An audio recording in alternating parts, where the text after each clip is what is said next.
the risk for uterine rupture actually increases. Right. Yeah, and really spontaneous birth without any augmentation, your risk is actually very low. And in fact, it's comparable, they believe, to many women just having their first baby. I had a statistic somewhere I've written that if you have your first child, your risk of a uterine rupture is 0.018%. But if you have inductions, if you have augmentation, your risk of uterine rupture increases to about 0.8-0.9%. So we're not too far off the 1%, which is what you would get if you had a spontaneous, non-augmented VBAC. Yeah. So obviously, yes, the risk is slightly higher, but it's not too far above what you would experience if you had an augmented first birth. Yep. I'd like to share a story from a lady who lives in Portland. Her name is Stephanie, and she wanted me to share her story with you today. In 2013, my first birth, says Stephanie, was a strange and unfulfilling medical process of being induced and failing to progress, which led me to having an emergency caesarean. I felt disappointed with the experience, but told myself I was just lucky to have a healthy baby and moved on best I could, without ever really acknowledging my feelings about my birth, until I was pregnant with my second baby. It was then I realised how deeply the process of my first birth affected me. I started looking for better ways to manage my stress about birth and to achieve a VBAC, as I believed I could achieve this with the right help, even when, at 20 weeks, my doctor told me I would most likely need a caesarean because most women who fail to progress can't have a natural birth. I felt that the doctor's advice was a bit premature when my baby's size and position were far from ready at that time. Thank goodness I didn't let it affect my thoughts of wanting and knowing that I could have a natural birth. I started researching, and that's when I stumbled upon the WISE hypnobirthing program. My husband and I travelled from Portland, stayed 2 nights in a motel, and attended the WISE hypnobirthing program over the entire weekend. 10 hours of education and information on birth preparation. My husband and I came away from that experience with a newfound confidence that it was possible to achieve a VBAC, and most important, that I have the right birth on the day. And even if I ended up with another caesarean, I would make the choices and have a positive birth experience.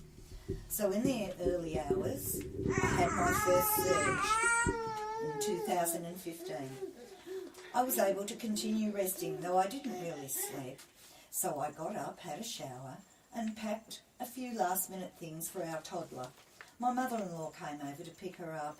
It was a beautiful sunny day, so my husband and I relaxed in the sun and went for a walk up the paddock. It was a slow walk, stopping and rocking with each surge. Returning home, 1 p.m, the surges were closer, now 5 minutes apart. Over an hour's drive to the hospital. On arrival, I was 4 centimetres, and I was stoked with that, as I only made it to 2 to 3 centimetres with the first baby. I continued to progress really well and gave birth to a little girl at 5:30 p.m. It was not a perfect birth. The doctor had said to me just prior to birthing whether I was feeling any pain and would I like some pethidine, and I decided to take up the offer. So at the moment of transition, I lost my focus and the doctor gave me a shot of pethidine to help relax me. However, I achieved the VBAC that I desired, and I was blown away by it. Bonding with my new baby girl was so much easier than the first time after the caesarean. This little girl was a calm and happy WISE hippo baby.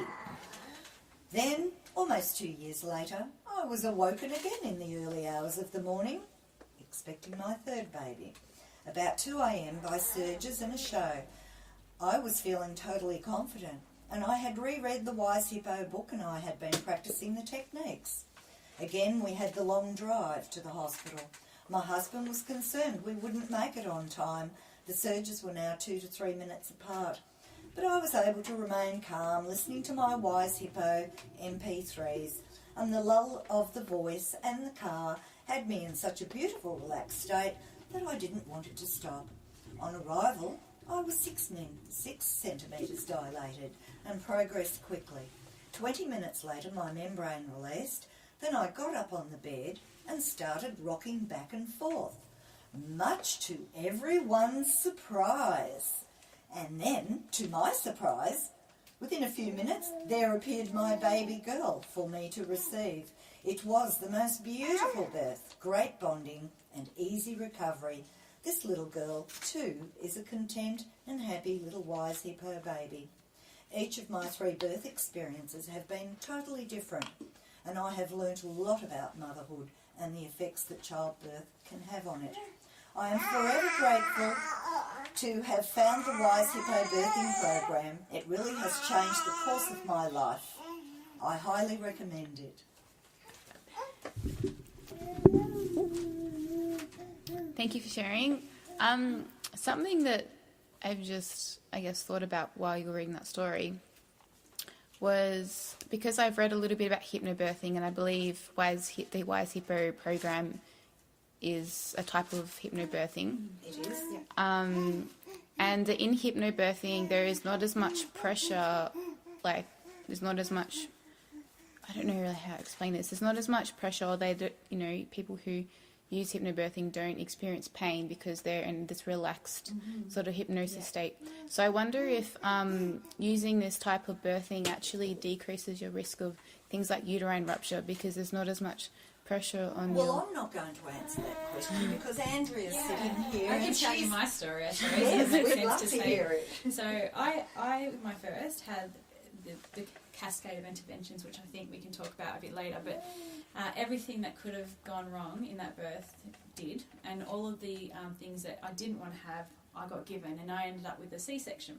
But when I had my second, it was the best birth that you could imagine. I literally had a pain-free birth. The only time I experienced something which I would call pain was right at the very end when he was crowning. And it was, rather than being a painful sensation that I couldn't deal with, it was more of a pressure and intensity that was, it was very present. But it was very manageable, and I honestly believe it was because I did practice. I did Wise Hippo as well, and I did practice my hypnobirthing skills that were taught to me religiously every day. So when I had my second, about maybe 25, 26 weeks along into the pregnancy, I started the Wise Hippo course, and one of the important things that came from that course was the skills of how to give birth and how to stay relaxed. And being relaxed is absolutely essential to birth well. And if you are relaxed, you will be able to ride through any sensation that comes through. So for myself, my birth started about 6 or 7 in the morning. I started feeling just sort of little kind of like crampy niggles, nothing really serious. And then, for the rest of the day, they continued like that. So every sort of 5-6 minutes or so, I would have what I now know was definitely a surge. At the time, I thought I wasn't in labour. I thought it was maybe like a prodromal labour, and that was it. But I had a little tiny surge, very low sensation, and every time it would come, I would practice the techniques that I was given. I would do lots of breathing, lots of visualisation, and I honestly felt super relaxed. I felt like everything was moving and opening really easily. And I kept calling my doula and saying, I don't know, maybe I'm in labour, I don't know, maybe I'm not. My partner went to work because we were like, it doesn't seem like you're in labour, you're talking and you're quite happy and comfortable, and I wasn't a raving mad woman like I was in my first. And about 6 o'clock at night, I suddenly entered into what I now know as transition. And it was super, super intense kind of movements that I felt at that point. My need to breathe and really visualise what I was doing increased, although I still wouldn't say it was painful. It was just a very intense sensation. Called my doula, I said, I think, we need to go. My partner called my doula. I called the hospital and couldn't even talk to them, and they're like, I think you need to be in. We finally got to the hospital, and I was completely, I would say I was completely ready at that point. They quickly found me a room. They didn't even bother asking me any questions. They didn't even ask me for an internal, nothing like that. They just said, let's just get you there.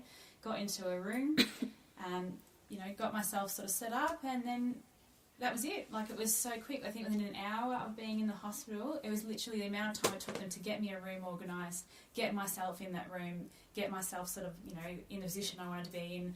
That was it. And then baby was, you know, making his way out. And so nobody was monitored fantastic. you. You didn't get monitored. No, did well, you? every now and then a midwife would come, and she'd very, very quietly. So we made a really big point of saying to them that I was hypnobirthing, and I wanted to be, you know, as calm as possible. I wanted no disturbances. So my doula was fantastic. She went around and she gave them the you know, the instructions that I had been really you know, adamant that I would definitely want. And so they were very conscious of that. And so my midwife that was there, every now and then she would come over. She would very, very quietly and calmly say, I'm just going to have a quick look and see what's happening.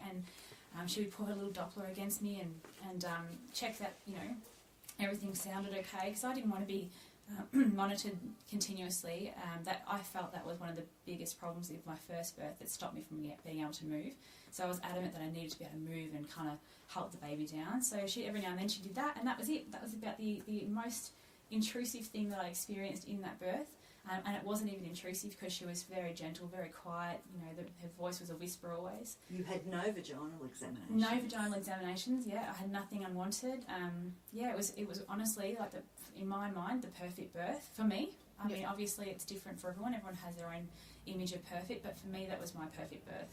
And then at the end, one of the things that I remembered after we were talking, the story that you were sharing, Sandy, is that the rush of hormones and the rush of oxytocin that I had was absolutely amazing, and I felt like Wonder Woman. Honestly, felt so empowered. I felt like I had really taken my power back.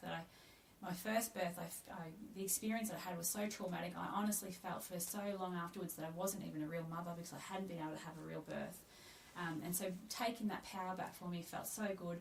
My baby I was able to hold him. I felt amazing. I instantly loved my baby because I had that rush of hormones. They weren't taken from me. When you have a C-section, you're not given that opportunity to experience that full rush of oxytocin at the end, and you're not able to really bond as easily as I did with my second. Obviously, I did bond with my first, but it took a longer process. I had to build it up.